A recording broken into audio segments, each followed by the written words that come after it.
একটা মহাসমাবেশ ছিল, সেখানে প্রধানমন্ত্রী বক্তব্য রেখেছেন এবং নানা প্রসঙ্গে কথা বলেছেন, কিন্তু কতগুলো যেমন কেয়ারটেকার গভর্নমেন্ট নিয়ে স্পষ্ট কিছু বলেনি, যেটা বিরোধী দলের আন্দোলন রয়েছে। আবার অন্যদিকে যুদ্ধাপরাধের বিচারের প্রসঙ্গে বলেছেন, বা ক্ষমতার পালাবদল হলে কি ঘটে সেই প্রসঙ্গে কথা বলেছেন, যে এরা যা করে এই সরকার সেই সরকার পাল্টে দেয়। এবং এটা কিন্তু বাংলাদেশের রাজনীতিতে আছে, যে একদল যা করে যায় ফিরে সারা দল পাল্টে দেয়। এবং সমাবেশে বক্তব্যে আপনি যদি দেখেন, তাহলে প্রধান যে রাজনৈতিক নেতৃবৃন্দ আছেন তারা যে বক্তব্য রাখছেন, পাল্টাপাল্টি বক্তব্যটাই চলছে। দীর্ঘদিন তো আপনি রাজনীতি করছেন, সেই রাজনীতির অভিজ্ঞতা থেকে, যদিও আপনি বিএনপি করেন, তারপরে রাজনৈতিক অভিজ্ঞতা থেকে এই যে প্রক্রিয়াটা, এই প্রক্রিয়ার ভিতরে রাজনীতি পড়ে থাকলে তো বাংলাদেশের সাধারণ মানুষ এই রাজনীতির রাস্তা হারাবে। আপনি কি তাই মনে করেন না? এই যে অবশ্যই আপনি যদি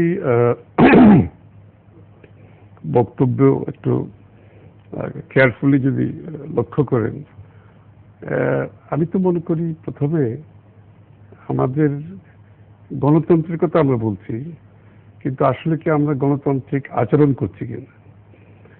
গণতন্ত্র তো খালি 5 বছর একবার নির্বাচন নয়, যে গণতান্ত্রিক আচরণ আমাদেরকে করতে হবে, এবং যে শিষ্টাচার বহির্ভূত যে ধরনের আচরণ হয়ে থাকছে হচ্ছে, আপনি যদি এমনকি আমি কি বলবো, মাননীয় প্রধানমন্ত্রীর বক্তব্য যদি আপনি লক্ষ্য করেন, তো এটা কি কোনো শিষ্টাচারের মধ্যে পড়ে? যে ধরনের বক্তব্য, যে ধরনের বডি ল্যাঙ্গুয়েজ, সেটা তো হয় না। এটা তো দেশের প্রধানমন্ত্রী, তো সারা দেশের জন্য একটা এক্সাম্পল হয়ে থাকার কথা।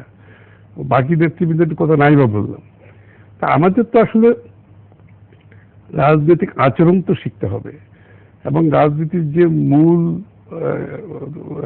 মূল স্তম্ভগুলো, সেখানে হচ্ছে আপনার একেবারে গণতান্ত্রিক, নিয়মতান্ত্রিক, সাংবিধানিক যে কথাগুলো বলা হয়, আমরা সবসময় বলছি, কিন্তু আমাদের কার্যক্রম তো সেটা প্রতিফলন হচ্ছে না। আপনি যদি লক্ষ্য করেন যে আমরা সাংবিধানিক অধিকারগুলোকে আমরা দেশের মানুষকে দিচ্ছি, কিংবা অন্য রাজনৈতিক দলগুলোকে দিচ্ছি, যে আমরা কি তাদের গণতান্ত্রিক অধিকার দিচ্ছি, তাদেরকে বাক স্বাধীনতা দিচ্ছি, তারা কি আইনের শাসন থেকে তারা কি লাভবান হচ্ছে নাকি ক্ষতিগ্রস্ত হচ্ছে? আপনি যদি এইভাবে চিন্তা করেন যে গণতন্ত্রের মূল স্তম্ভগুলো, যেটার উপর গণতন্ত্র, দেশ, জাতি দাঁড়িয়ে আছে, সেখানেই তো আমরা সেই আচরণ তো আমরা করছি না। কিন্তু গণতন্ত্রের কথা বলছি, আর 5 বছর একটা নির্বাচন তো গণতন্ত্র হতে পারে না। কিন্তু সব কর্মকাণ্ড তো সেই নির্বাচনকে ঘিরে। বিরোধী দলের যে আন্দোলন, সেটিকে যদি ধরি, তাহলে সেটি হচ্ছে যে তারা নির্বাচনে সরকারি দলকে পরাজিত করে ক্ষমতা আসবে, এবং নির্বাচনটা হওয়াটা খুব জরুরি, যত তাড়াতাড়ি হয় তত ভালো। আর সরকারি দলের যে প্রচেষ্টা, সেটি হচ্ছে নির্বাচনটিকে যথাসম্ভব নিজেদের নিয়ন্ত্রণে রেখে করা যায় কিনা সেটি একটা। এটি সাধারণ মানুষের ধারণা বলে আমার কাছে মনে হচ্ছে বলে এটা বললাম। ফলে গণতন্ত্রের একটা সংজ্ঞা হয়ে দাঁড়িয়েছে নির্বাচনে যাওয়া এবং যে কোনোভাবে নির্বাচন করা এবং ক্ষমতায় যাওয়া। যদিও বিগত সময়গুলোতে তত্ত্বাবধায়ক সরকার অধীনে নির্বাচন হয়েছে, যা নিয়ে আপনারা আন্দোলন করছেন, সেটি নিয়েও দেখেন আজ থেকে সেই 10-12 বছর আগের, 20 বছর আগের বিএনপির অবস্থান আজকের অবস্থান ভিন্ন, আওয়ামী লীগের অবস্থান সেদিনের অবস্থান আজকের অবস্থান ভিন্ন। মানে কি বিচিত্র দেশ সেলুকাস, এটাই বলা যেতে পারে। এক্স্যাক্টলি। আর এখানে তো আবার একটা গণতান্ত্রিক প্রক্রিয়ার মধ্যে তো একটা কিছু কিছু বিষয় একটা কনসেনসাস তো থাকতে হবে। তত্ত্বাবধায়ক সরকারের পেছনে তো একটা কনসেনসাস ছিল, জাতীয় কনসেনসাস ছিল, প্রায় সব দলগুলো মিলে, বৃহৎ দলগুলো মিলে একটা কনসেনসাসের মাধ্যমে কিন্তু তত্ত্বাবধায়ক সরকার এসেছিল, যেহেতু আমরা অন্য কোনো দলীয় সরকারের অধীনে নির্বাচন করার মতো সেই আত্মবিশ্বাস কারো ছিল না। সেটা এখনো নাই, বরঞ্চ সেটা আরো গভীরতর হয়েছে। যে বিশ্বাস হারিয়েছি আমরা, সেটা আরো গভীরতর হয়েছে আজকে। তো সুতরাং সেই ক্ষেত্রে যেটা একটা কনসেনসাসের মাধ্যমে হয়েছে, সেটা আবার কনসেনসাসের মাধ্যমে আপনাকে পরিবর্তন করতে হবে। আপনি ইউনিল্যাটারালি সরকারে গেছেন বলে আপনি যদি পরিবর্তন করে ফেলেন, সেখান থেকে কিন্তু সমস্যাটা দাঁড়িয়েছে। আপনি পরিবর্তন করতে অসুবিধা নেই, কিন্তু সেটাও তো আপনি যেটা কনসেনসাসের মাধ্যমে এসছে, সেটা আবার সেইভাবেই তো পরিবর্তন করতে হবে। যেহেতু আপনি সরকারে গেছেন, আর আপনার তো এটা কোনো নির্বাচনী ইয়ের মধ্যেও ছিল না, কি বলে, ম্যানিফেস্টোতেও ছিল না। সুতরাং তো আপনি কোনোভাবেই সেটা করতে পারেন না। ইউনিল্যাটারালি আপনি একটা সংসদে একটা বিল পাস করলেন কোর্টের নাম দিয়ে, তাও আবার আংশিক, যে জাজমেন্টটা আংশিক আপনার সুবিধা মতো ব্যবহার করে সেই একটা অ্যামেন্ডমেন্টের মাধ্যমে আপনি তত্ত্বাবধায়ক সরকার বাতিল করে দিলেন। আবার তার মধ্যেও কথা আছে যে সে রায়টিও এখনো পূর্ণাঙ্গ রায়টিও এখনো বের হয়নি। তো সুতরাং এই ধরনের মন মানসিকতা, যেটা আপনি বলেছেন কারেক্টলি, আসছে কোত্থেকে যে আমাকে ক্ষমতা আঁকড়ে রাখতে হবে, ক্ষমতা ছাড়া যাবে না। এই যদি আমাদের চিন্তা হয় যে ক্ষমতা ছাড়া যাবে না, আমরা হারতে শিখতে হবে। নির্বাচনে কেউ হারবে কেউ জিতবে, এবং শান্তিপূর্ণভাবে যতক্ষণ আমরা নিরপেক্ষ নির্বাচনের মাধ্যমে শান্তিপূর্ণভাবে ক্ষমতা হস্তান্তর করতে পারব না, ততদিন গণতন্ত্রের মধ্যে এই অস্থিরতা থাকবে। আপনি যে কথাগুলো বলছেন এগুলো কি বিএনপির স্ট্যান্ড না আপনার পার্সোনাল স্ট্যান্ড? না, এটা বিএনপির স্ট্যান্ড। আমরা তো যেই আজকে তত্ত্বাবধায়ক সরকার চাচ্ছে, এটা বিএনপির স্বার্থে তো না, এটা তো কিন্তু জাতীয় কনসেনসাস। আপনি যদি চিন্তা করেন, এমনকি আওয়ামী লীগ যে কমিটিটা করে দিয়েছিল সুমনজিৎ সেনগুপ্তকে দিয়ে, যে জনমত নেওয়ার জন্য, বিভিন্ন কোয়ার্টারের সাথে কথা বলার জন্য, সুমনজিৎ সেনগুপ্তের মতামত ছিল প্রাইম মিনিস্টারের সাথে দেখা করার আগ পর্যন্ত তত্ত্বাবধায়ক সরকারের পক্ষে।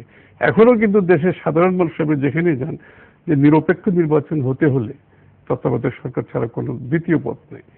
সেইখানটায় আজকে আওয়ামী লীগ কেন এই অবস্থা নিচ্ছে? এই যে আপনি বলছেন ক্ষমতা আঁকড়ে থাকতে হবে, ক্ষমতায় আপনি যে এই যে হার স্বীকার করে নেওয়া, জনগণের রায় স্বীকার করে নেওয়া, এই যে প্রবণতা, এটি কিন্তু অতীতেও বিএনপির ভিতরে দেখা যায়নি। এবং আমরা কিন্তু এই কথা বললেই আবার অতীতকেও টানি সবসময়। মানে যখন আমরা ক্ষমতায় থাকি তখন অতীতকে টানি, আর যখন ক্ষমতায় থাকি না তখন বর্তমানের মানে সমস্যাগুলোকে তুলে ধরি। মানে এই বিএনপি কি এই সমস্ত চিন্তা করছে? তাদেরও যে কারেকশনের প্রয়োজন আছে, তাদেরও ইন্টেলেকচুয়ালি আরো ম্যাচিউর হওয়ার প্রয়োজন আছে, তাদেরও রাজনৈতিক মতাদর্শকে আরো সংস্কার করার প্রয়োজন আছে। এটি কি বিএনপি? ডেফিনেটলি রাজনীতি হচ্ছে একটা চলমান প্রক্রিয়া, গণতন্ত্র একটা চলমান প্রক্রিয়া। গণতন্ত্র তো এক জায়গায় দাঁড়িয়ে থাকতে পারে না। there is no final victory বলতে, গণতন্ত্রের কিছু ফাইনাল ভিক্টরি বলতে কিছু নেই। এটা কিন্তু এবং যেসব সমস্ত দেশ আজকে 100-200 বছর ধরে গণতন্ত্র চর্চা করছে, তারাও কিন্তু গণতন্ত্রের ইমপ্রুভমেন্টের চিন্তা করছে। সুতরাং এই চলমান প্রক্রিয়াতে দলের মধ্যে যে পরিবর্তনগুলো আনা অত্যন্ত গুরুত্বপূর্ণ। গণতান্ত্রিক প্রক্রিয়াতে যে আমাদের যে ফরওয়ার্ড লুকিং চিন্তা, সেখানে আমাদেরকে এগিয়ে আসতে হবে। এবং সেটা না করে যদি আমরা ওই খালি বিগত দিনের কথা বলতেই থাকি, এবং যে কোনো পরিবর্তনের কথা আসলে, যে কোনো ভবিষ্যৎমুখী চিন্তার কথা আসলে যদি আমরা পেছনের দিকে তাকিয়ে থাকি, সবসময় পেছনের দিকে আঙ্গুল পেছনের দিকে তাকাই, তাহলে তো আসলে পরিবর্তনের কোনো সম্ভাবনা নাই।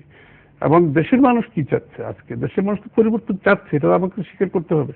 এবং রাজনীতিবিদদেরকে আজকে দেশের মানুষের মনের কথাটা বুঝতে হবে, এবং সেটা যদি তারা বুঝতে না পারে, এটা কিন্তু বড় ধরনের একটু ভুল করছে, সেটা বিএনপি হোক আর আওয়ামী লীগ হোক। এবং আমি মনে করি বিএনপির নেতৃত্বে, বিএনপির নেতৃস্থানীয় যারা পলিসি মেকিং এ আছে, আমাদের মধ্যে সেই চিন্তাটা আমরা ধারণ করছি এখন, এবং সেই চিন্তাটা যদি ধারণ করেন, তাহলে এই যে হঠাৎ করে সংসদে জয়েন করা হলো, অনেকেই বলছে, সরকারি দলের পক্ষ থেকে বলা হচ্ছে যে বেতন ভাতা পদ রক্ষা করার জন্য জয়েন করা। তারপরে কয়েকদিনের ভিতরে আবার সংসদ বর্জন করা হবে, এই যে কিছু কথাবার্তাও চলে আসছে। সেই যে স্ট্যান্ডগুলো, এই যে যেহেতু সংসদের কেন্দ্রীয় প্রতিষ্ঠান, যে প্রতিষ্ঠানে সংসদ মানে গণতান্ত্রিক ব্যবস্থার একটা, যদি বলি সেন্ট্রাল প্রতিষ্ঠান যদি সেটাকে ধরি, তাহলে সেখানে তো থাকতে হবে। এটা বারবার বর্জন করবো কেন? ওয়াক আউট করবো, যাবো, কথা বলবো, রাগ করে বেরিয়ে আসবো, কিন্তু এই বর্জন করবো এই প্রক্রিয়াটি কেন? এটি তো নেগেটিভিটির জন্ম দেয় না। ঠিক আছে, আপনি সংসদে যাওয়ার ব্যাপারটা হচ্ছে, সংসদে থাকা প্রয়োজনীয়তা আছে, এটা নিঃসন্দেহে। তবে সংসদের মধ্যে যে গণতন্ত্রকে আমি ইয়ের মধ্যে খাঁচাবন্দি করে রাখবো, এটাও আবার ঠিক না। গণতন্ত্র কিন্তু সংসদের বাইরের একটা বিশাল ব্যাপার। আমরা সবসময় আবার অনেকে সংসদে না গেলে খালি সংসদের মধ্যে গণতন্ত্র এখানে সেখানে, সেটা না, এটাকে আমরা সেখানে বন্দি করে রাখতে পারি না। তবে সংসদীয় গণতন্ত্রে সংসদের যাওয়া এবং সংসদে মানুষের পক্ষে কথা বলা, দেশের পক্ষে কথা বলা, আইন প্রণয়ন করা গুরুত্বপূর্ণ বিষয়। কিন্তু সংসদের বাইরেও যারা সংসদ সদস্য না, তাদের কি গণতন্ত্রের ভূমিকা নাই? দেশের মানুষের ভূমিকা না, সবার ভূমিকা আছে। কিন্তু সংসদ আজকে অকার্যকর কেন হচ্ছে, এটা একটা আলোচনার বিষয়। কিন্তু আমি সংসদে গেলাম, ওনারা বলছেন আপনারা সংসদে যাচ্ছেন না বলে আলোচনা হচ্ছে না।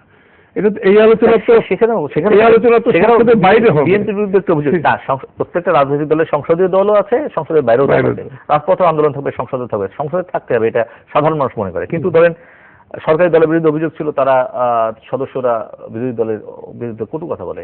এবার দেখিয়ে দিল বিএনপি যে তারাও কটু কথা বলতে পারে। এই যে চেঞ্জটা হলো না, বরঞ্চ খারাপকে খারাপ দিয়ে মোকাবেলা করার এই যে প্রবণতা, এটি যদি দূর না হয় তাহলে কিসের চেঞ্জ? না, সেটা আমি আপনার সাথে একমত যে সরকার দলীয় আচরণের সাথে আমাকে যে ম্যাচ করতে হবে এটাই প্রয়োজনীয়তা নাই। এখান থেকে আমাদেরকেও বেরিয়ে আসতে হবে।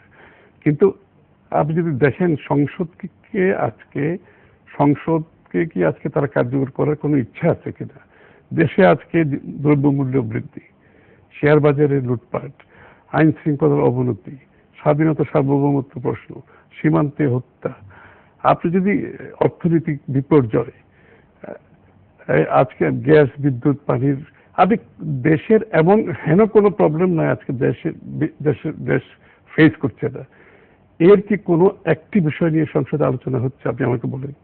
আজকে যে কনস্টিটিউশন অ্যামেন্ডমেন্ট হচ্ছে, যেটা হয়েছে 15th অ্যামেন্ডমেন্টের মাধ্যমে যেটা করেছে, সেটা কি আপনি কি মনে করেন সংসদের কোনো ভূমিকা ছিল? এটা তো কোর্টের উপর কাঁধে বন্দুক রেখে তারা একটা সংসদের যে দায়িত্ব ছিল সংসদের, যদি কোনো ধরনের সাংবিধানিক পরিবর্তন করতে হয় সেটা সংসদে আনতে হবে, সংসদে আলোচনা করতে হবে, তার মাধ্যমে পরিবর্তন হবে। কোর্টের দোহাই দিয়ে, কোর্টের কাঁধে বন্দুক রেখে কেন সংবিধান পরিবর্তন হবে? আমার সেখানে আরো আলোচনা করবো ছোট্ট একটা বিরতির পর। প্রিয় দর্শক, আমাদের সঙ্গে থাকুন। কথা বলছি আমির খসরু মাহমুদ চৌধুরীর সঙ্গে।